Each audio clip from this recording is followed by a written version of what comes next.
Tener un trastorno mental no tiene nada que ver con ser un genio. Este es solo uno de los muchos tópicos en torno a la salud mental que nos han acompañado desde siempre. Es un terreno que nos produce cierto miedo, pero que debe salir a la luz y del que conviene hablar con precisión para romper tabúes. La salud mental es un viaje continuo de autoconocimiento y autocuidado donde el equilibrio se encuentra en la capacidad de enfrentar los desafíos de la vida con resiliencia y bienestar emocional.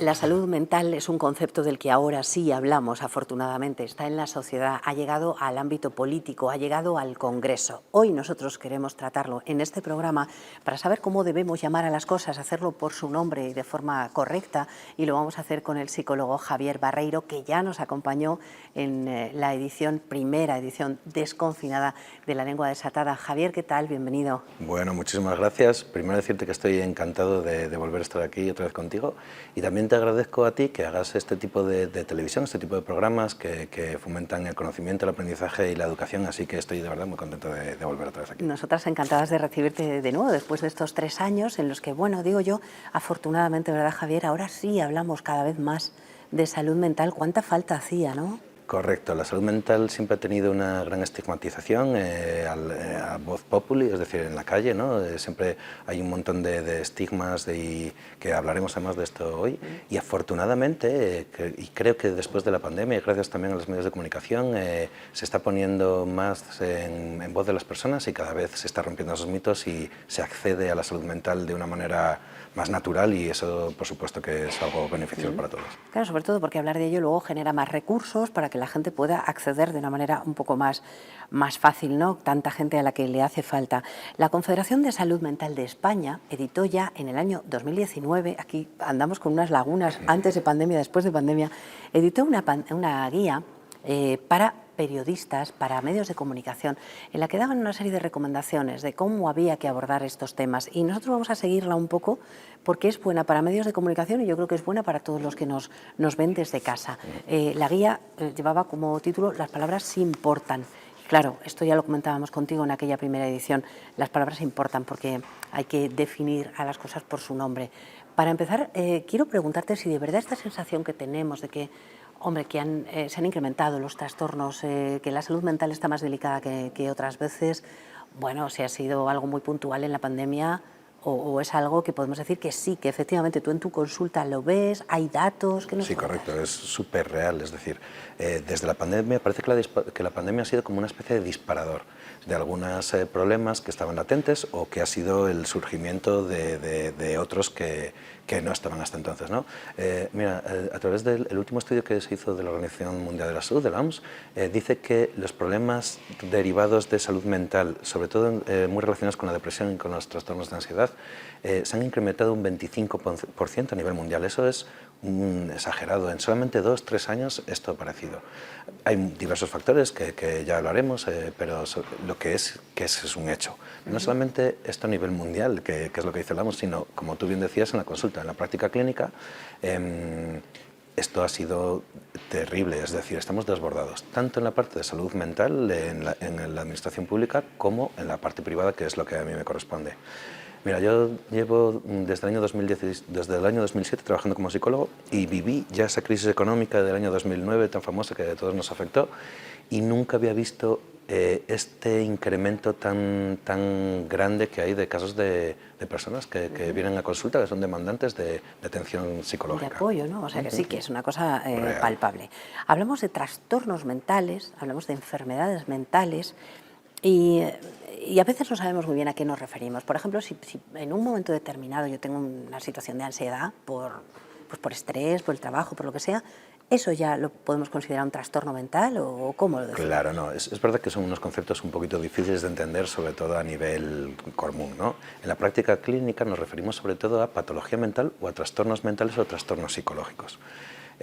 No todas las cosas que nos van pasando, todos los síntomas que vamos teniendo implican un trastorno. Un trastorno tiene que cumplir una serie de criterios. Esos criterios normalmente los definen unas guías, que son las guías psiquiátricas psicológicas, tanto americana, que es el DSM-5 actualmente, como el CIE-10, que es la europea, en las cuales recogen unos síntomas y unos criterios que deben de cumplir estas patologías para convertirse en trastornos. Entonces, un trastorno es un conjunto de síntomas que puede ser una conducta o una serie de conductas que son anormales o atípicas para el individuo que las padece y para su cultura. Esto es importante, porque no todas las conductas que son típicas o normales aquí en otras culturas son también así. Interesante eso. Y es verdad que eso es una conversación súper Pero piensas que, bueno, el que tiene una situación anómala, en un momento anómalo, un trastorno, pues en cualquier lugar del mundo se va a considerar. No, porque no las conductas siempre son exactamente las mismas. Claro. Por eso están muy contextualizadas al lugar donde suceden. Entonces, este conjunto de síntomas que decíamos, al final generan malestar, sufrimiento a la persona que los padece, y cuando esto se mantiene en una serie de tiempo y cumple ciertos criterios, cuando hablamos de un trastorno. En cambio, una enfermedad mental la entendemos más como un criterio médico, ¿no? Parece que es algo más orgánico, parece que tiene que ver más con un mal funcionamiento del cerebro, de la neuroquímica, o que a lo mejor ha tenido que ver a través de estímulos o de un accidente, o a lo mejor del uso de sustancias. Parece que entonces hablamos como más de enfermedad mental, pero lo que se habla en clínica es de trastornos o de patologías mentales. Siempre pensamos, quizá ahora ya menos, que cuando alguien tiene un trastorno mental, pues es porque es una persona débil y no puede con la vida, ¿no?, que nos aturulla a todos, y sobre todo este mundo en el que corremos tanto, en el que tenemos estrés, ansiedad y demás. Bueno, no siempre, ¿no? O sea, no hay por qué asociar que es una persona que no puede con la vida, ¿no?, que eres débil. Por supuesto, de hecho, esto lo has dicho muy bien ahora al principio, el poder que tienen las palabras sobre los conceptos es crucial. Entonces, sobre la salud mental también, al final genera una serie de mitos, de estigmas, que al final van marcando una idea sobre la salud mental que no se ajusta a la realidad, entre ellas que es una debilidad, ¿no? No, es un problema real, es una patología, es una enfermedad, si lo queremos entender así, que nos afecta en un momento determinado, o que nos afecta de origen, y que nos va a acompañar un tiempo y que necesita un tratamiento. Normalmente necesita un tratamiento. A lo mejor a veces hay que atajarlo antes de decir puedo con todo, sí puedo. Hay que decir, bueno, pues voy a frenar, aunque alguien pueda pensar que soy débil, voy a frenar aquí, ¿no? Porque, claro, y voy a buscar apoyo, que esto es súper importante también decirlo, ¿no? La búsqueda de apoyo es muy necesaria en ocasiones, y esto es lo que hablábamos, ¿no?, de que sino a raíz de la pandemia parece que las redes de comunicación y las redes de apoyo en salud mental están más en uso, ¿no?, y son más accesibles. Hay muchas falsas creencias, ¿no? Quizá esta primera que acabamos de mencionar, el hecho de que, hombre, pues eso es porque eres blando, no es que, o sea, podrías con ello. Esa es una falsa creencia. Y hay otras, por ejemplo, se ha asociado en películas, en el cine, en la literatura, en la vida cotidiana, esta idea de, bueno, es un científico loco, es un genio. El genio, el trastorno mental, la locura, ¿no?, que hay de genialidad en las personas que tienen trastornos mentales. Bueno, vamos a ver, una cosa es ser un genio y otra persona es padecer un trastorno mental.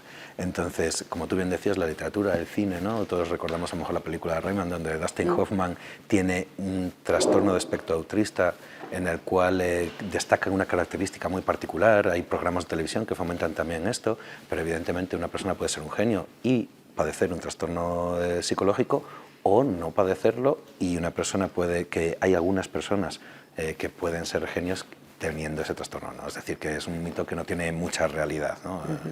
O sea, que la genialidad pues no tiene por qué estar asociada a que tú tengas un problema mental en un momento determinado, o incluso una enfermedad mental. Se asocia, y es cierto, hay que decirlo claramente, cuando hablamos de enfermedades mentales nos asalta el miedo, ¿no? Porque siempre piensas que las personas que tienen un trastorno de este tipo tienen conductas violentas, o si no las tienen habitualmente, pueden en un momento determinado tenerlas. Y pienso yo que habrá casos en los que sí, pero también esto es una asociación indebida. Correcto. Una cosa es una persona que ejerce una conducta violenta o agresiva, y otra cosa es una persona que tiene un trastorno mental. Hay algunos trastornos que se han asociado o que tienen una respuesta agresiva en un momento determinado. Esto puede ser personas que padecen trastornos que en un momento determinado tienen esta respuesta, pero no necesariamente todos los trastornos psicológicos tienen una respuesta agresiva, ni todas las personas que ejercen agresividad tienen un trastorno psicológico. Esto, ahora que estamos lamentablemente en esta situación, en este momento donde se da tanta violencia machista, y entonces muchas veces se piensa que el agresor es una persona que tiene un trastorno mental. No, no necesariamente. Hay personas que sí lo padecen, pero no. El que ejerce una conducta violenta puede no ser o no tener un trastorno psicológico. De hecho, eso estigmatiza a las personas que tienen ciertos trastornos. Javier, muchas veces también oímos que, bueno, si tienes una enfermedad mental no te vas a curar, ¿no? Esto de las enfermedades mentales no se curan también lo recoge esta guía de la que hemos hablado al principio como uno de los mitos. ¿Es Claro. así?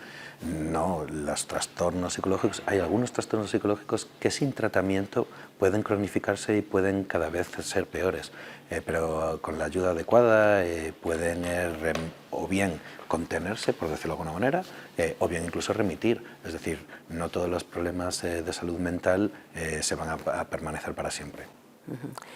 Hay confusiones a veces en los términos. Creo que esto también lo mencionamos en nuestra primera conversación, ¿no? Y en la vida cotidiana, pues a lo mejor decimos, pues es que tengo una depre, y lo que tienes es que es lunes, ¿no? O sea, que es estar triste y otra cosa es deprimido, ¿no? Sí, una cosa es las emociones, una cosa son los estados emocionales, una cosa son los periodos por los cuales podemos pasar. No siempre vamos a estar en un momento súper ideal, súper felices, podemos pasar por momentos más tristes, porque a lo mejor hemos sufrido un duelo, una pérdida, y eso implica que por necesidad, la emoción es una respuesta automática en nuestro cerebro cuando algo nos afecta. Entonces, si algo nos afecta, y muchas cosas nos afectan, prácticamente, por no decirlas todas, al final vamos a tener una respuesta emocional de cierto sentido, de cierto tipo. Entonces, estar triste es algo natural. Tener una depresión forma parte de esos trastornos del estado de ánimo que decíamos que tienen que cumplir una serie de criterios. Entonces, son cosas que son totalmente distintas. Al igual que si yo estoy enfadado no quiere decir que sea agresivo o que tenga un trastorno, por ejemplo, límite de personalidad, sino que simplemente estoy teniendo una emoción por algo muy contextualizado. En esta guía de la que estamos hoy partiendo para comentar algunos términos, también se nos dice que en ocasiones se confunden las enfermedades o trastornos mentales con otras cosas que no tienen nada que ver, por ejemplo, con algún tipo de discapacidad. A mí me parecía muy obvio cuando leía esto que a ver, si tienes una discapacidad, pues no tiene nada que ver con que tengas un trastorno mental, o si tienes una enfermedad neurodegenerativa, si tienes un Alzheimer, tampoco es un trastorno mental, pero parece que hay que especificarlo porque a veces se confunde, ¿no? Las cosas obvias en salud mental son muy complicadas porque ya digo que incluso los conceptos a veces están como, cuesta definirlos, ¿vale? Sí, evidentemente una cosa es que tú padezcas un trastorno mental o ciertos síntomas de un trastorno mental, y otra cosa es que tú tengas otro tipo de patologías, que es lo que explicamos antes, más relacionadas quizás con el concepto de enfermedad mental, que son neurodegenerativas o que tienen que ver con algo más fisiológico, ¿no? Son conceptos que son ligeramente distintos, pero que sí que hay que separar para entender bien qué es lo que implican. Hemos mencionado ya la ansiedad y yo te quiero preguntar por algunas enfermedades, como por ejemplo la esquizofrenia, que es una de esas enfermedades que cuando la oímos, sabemos que alguien tiene una esquizofrenia, enseguida nos ponemos en guardia, nos produce cierto miedo, ¿no? Incluso nos equivocamos y hablaremos del esquizofrénico, ¿no? No, una persona que tiene una esquizofrenia, eso es un trastorno de personalidad que tiene unas implicaciones muy particulares y que se puede evidentemente trabajar, controlar con medicación, con terapia, pero es una de estas enfermedades que van a permanecer desde que aparecen hasta se tienden o son crónicas, ¿no? Entonces van a permanecer siempre y que son necesarias que tengan una intervención tanto psicológica como psiquiátrica o médica. El trastorno bipolar, que es otro trastorno que oímos mucho, del que también se habla cada vez más, yo creo que hay mucha confusión, ¿no?, con lo que es un trastorno bipolar. Incluso en el lenguaje común, sin tener cuidado, a veces decimos, bueno, es que esta persona es bipolar, simplemente porque tiene muchos cambios de humor. Claro, todos pasamos por cambios de humor y podemos estar en un momento en un pico más alto, o en un pico más bajo, un pico más, más depresivo, en un pico como más eufórico, ¿no? Que eso es una de las características que son las que indican un trastorno bipolar. Pero un trastorno bipolar cumple una serie de criterios muy particulares y no tiene nada que ver con que las personas en un momento determinado pasemos por diferentes momentos o que incluso mis rasgos de personalidad me lleven a ser un poquito más histriónico. Eso no tiene nada que ver con que yo al final padezca un trastorno que necesita un tratamiento específico. Eso puede ser una característica tuya, que tengas momentos de que estás muy de bajón y momentos de mucha euforia, pero pero no tiene por qué ser un trastorno, ¿no? Lo que estabas diciendo ahora, que muchas veces en el lenguaje coloquial utilizamos esas palabras que al final lo que hacen es estigmatizar un problema real, que es un trastorno o sea, un trastorno psicológico, y que al final hace que le quitemos la importancia que merece. Claro, yo creo que lo hacemos muy trivial, ¿no? Y eso es una cosa muy gorda, muy importante. Cuando hablamos de trastorno límite de la personalidad, ¿de qué hablamos? Pues es otro tipo de trastornos de personalidad que tiene unas implicaciones muy concretas, ya que parece que tiene unas conductas que se escapan mucho de lo que decíamos antes, del contexto cultural, del contexto social, ¿no? Hay una respuesta también agresiva por parte de la persona, una parte de aislamiento, problemas relacionales, es decir, de nuevo cumple con unos criterios que son muy particulares y que merecen una atención, porque es uno de los trastornos importantes que además tiene un cierto de incidencia en la población, es decir, es algo que merece la pena atender. Cuando nos referimos a esta guía de uso se nos dice cuidado con cómo utilizamos, y antes creo que lo has dicho tú también, aquí lo hemos hablado en otro programa en el que hablamos de la discapacidad y de cómo referirnos a ella.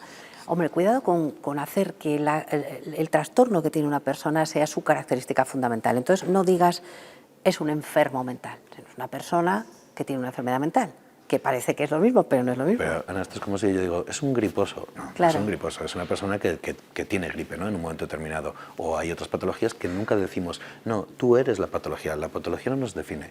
Nos define ese poder, lo que decíamos antes, ¿no?, ese poder de la palabra, ese concepto que nosotros le estamos dando. Entonces yo creo que el lenguaje tiene que ser respetuoso, tiene que ser más centrado en la persona, libre de estigmas. Entonces vamos a hablar de las cosas por su nombre, ¿no? Entonces, no es una persona que es esquizofrénica, sino es una persona que padece la esquizofrenia, o no es una persona anoréxica, no, es una persona que está en este momento con un trastorno de la alimentación. Entonces, externalizar de alguna manera lo que es la patología de la persona libera a la persona y además la permite poder enfrentarse a la propia patología, porque si yo soy algo es muy difícil enfrentarme a algo, pero cuando yo padezco algo, cuando yo tengo algo, cuando yo estoy en un proceso, entonces sí que voy a poder enfrentarme. Lo afrontas de otra manera, ¿no? Hay términos que no solo los empleamos en la lengua cotidiana, sino, por ejemplo, en el ámbito periodístico, y eso también transmite una idea confusa, ¿no? Y entonces, aquí en esta guía se recogen algunos titulares del tipo la esquizofrenia del gobierno o la esquizofrenia de la oposición. Horrible, ¿no? Tú cuando lees esto dices, bueno, ya estamos empleando los términos mal, ¿no? Claro, pero es una forma tan poco útil de definir algo y además de estigmatizar una realidad que a mí me pone los pelos de punta, ¿no? En la guía aparecían algunos otros ejemplos, o decir, no, es que esta persona estaba tan mal porque tenía trastorno bipolar. No, el trastorno bipolar, si está bien trabajado, bien cuidado, está en un tratamiento, las personas al final, no porque tengamos trastornos mentales o trastornos psicológicos, esto nos incapacita para nuestra vida. Claro. Es al revés, al final con un buen tratamiento, y no todos los trastornos tienen la gravedad que parece que tiene un trastorno mental, hay muchos rangos, entonces al final se cae, ¿no?, por su propio peso, pero es verdad que a veces en los medios tienden a darse esos titulares que al final son un error. Claro, había otro que me tengo apuntado aquí, que era aluvión esquizofrénico de goles, después de un partido. Es que además no tiene, ¿qué sentido tiene? Como un aluvión esquizofrénico. Decir, ni siquiera define, claro, no tiene ni siquiera una correlación, ¿no? Pero a veces utilizamos estos términos como para aumentar, como para disminuir, como para, al final utilizamos a veces términos que lo que le quitan es la importancia y decimos a alguien que está chalado. Y parece como que es un término humolístico para decir que, oye, alguien a lo mejor tiene un problema, ¿no? Claro. O está loco de atar. Hay algunos términos que no tienen mucho sentido, pero esto de un aluvión esquizofrénico es que ni siquiera significa nada. No sabemos muy bien. Expresiones que utilizamos que no significan nada. Hay titulares alarmistas que también se recogen en la guía, o morbosos. La traumática vida de Sinéad O'Connor, maltratos, vejaciones y trastorno bipolar. Lo tiene todo ese titular. Lo tiene todo. Pues si esta persona ha sufrido muchos traumas, es posible que tenga ciertos síntomas, o que esto le pueda llevar a desatar o le lleva a provocar ciertos trastornos. Es decir, lo que es dramático es que esta persona haya tenido traumas y además, de entre ellas, ha podido sufrir un trastorno bipolar, ¿no? Creo que se mezclan a veces conceptos y se hace como para sumar, ¿no? Además tenía este problema. Claro. No, la persona puede tener un problema, puede tener muchas circunstancias. Sidney O'Connor, además, tuvo muchas circunstancias vitales en su vida. Sí, pero titular por ahí, desde luego, No, es un error. Un gravísimo error. Javier, del suicidio, ¿qué hacemos? ¿Hablamos o no hablamos? ¿Es importante que esté en el debate? La situación del suicidio, de la conducta suicida en este momento es realmente importante. A nivel mundial ha habido un incremento de en torno al 25% también, y las conductas suicidas o los intentos autolíticos o el hecho suicida como tal, en España en los últimos años, desde el año 2018 a la actualidad, ha crecido en torno al 20%. El año pasado solamente han sido 4.227, de 4.230 personas que se han suicidado en España, y entre ellos ha aumentado muchísimo el número de jóvenes y adolescentes. Es decir, es un problema que tenemos real, que hay que abordar con claridad, que hay que dar una mejor comunicación, y sobre todo hay que dar muchísima educación con el problema. Entonces, sí, debemos hablar de ello. Los medios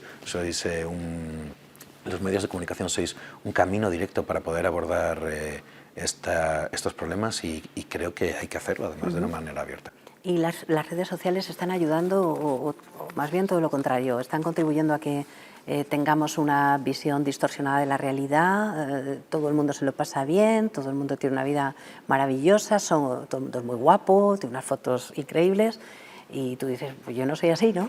Bueno, pues como todas las redes sociales, tienen una vertiente muy positiva y tiene una vertiente que es peor, ¿no?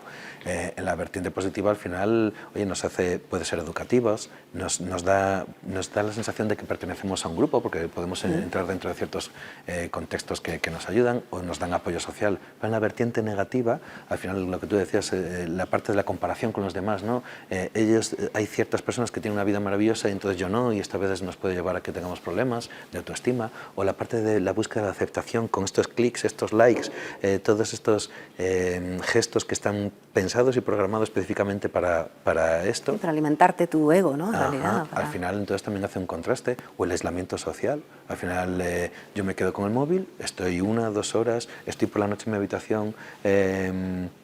El problema del bumping, que es ese uso desconsiderado del móvil por las noches, y lo padecemos todo, desde jóvenes y adolescentes hasta los más adultos, y al final eso puede generar también ese aislamiento social. Entonces, al final, como siempre, el uso de las redes sociales tiene un aspecto muy positivo, para eso están, y un aspecto muy negativo con el cual tenemos que ser conscientes y luchar también contra él. Bueno, conviene llamar la atención sobre ello, y llamar la atención sobre esta parte del lenguaje, de cómo debemos llamar a las cosas y cómo utilizar bien las palabras que tienen que ver con la salud mental y con la enfermedad mental.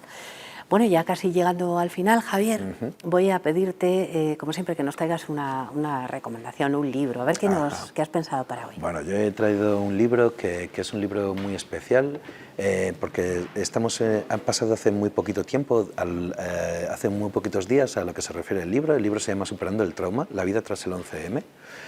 El autor es Francisco Duque Colino, que es Francisco Duque y su equipo de psicólogos.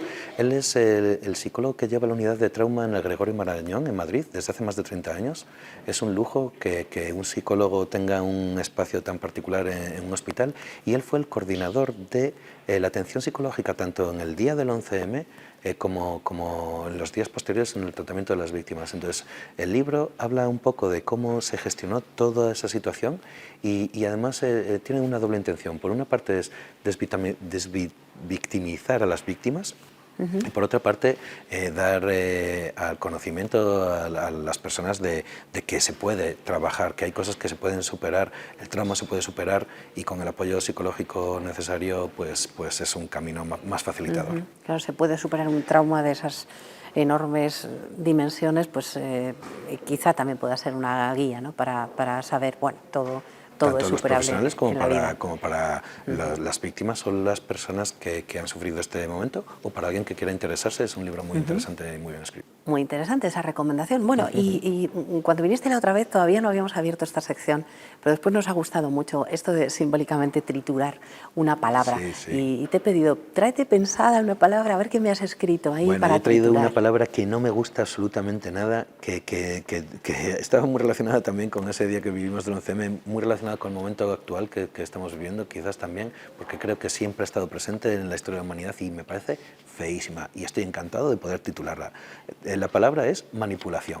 Manipulación. Sí, Bueno. no me gusta nada. La manipulación es el control que ejerce una persona, un grupo de personas, ante otra persona, otro grupo de personas, con un interés particular y que va en contra de los intereses de la persona que la manipula. Es decir, la manipulación es feísima, no deberíamos tenerla y la voy a triturar, Y la vamos a triturar, con todo que el nos gusto parece del genial. mundo. Así que trituramos la manipulación en todos los ámbitos, en la vida personal, en las relaciones personales, en las relaciones profesionales, entre Ahí amigos, está. entre parejas, por supuesto en la política, en las redes sociales.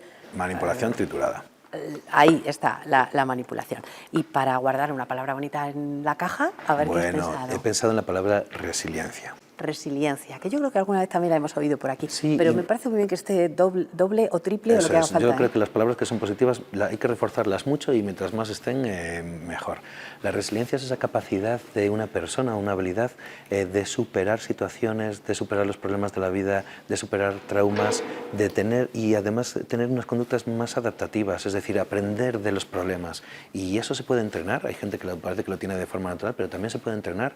Entonces, vamos a usar esa resiliencia que al final es lo que nos va a llevar a que tengamos también mejor salud mental, que es de lo que estamos hablando hoy. Claro que sí, pues resiliencia para superar las adversidades y para adaptarse a la vida, que no siempre es como queremos, pero bueno, hay maneras de tomárselo y hay ayudas profesionales para poder enfrentar los problemas.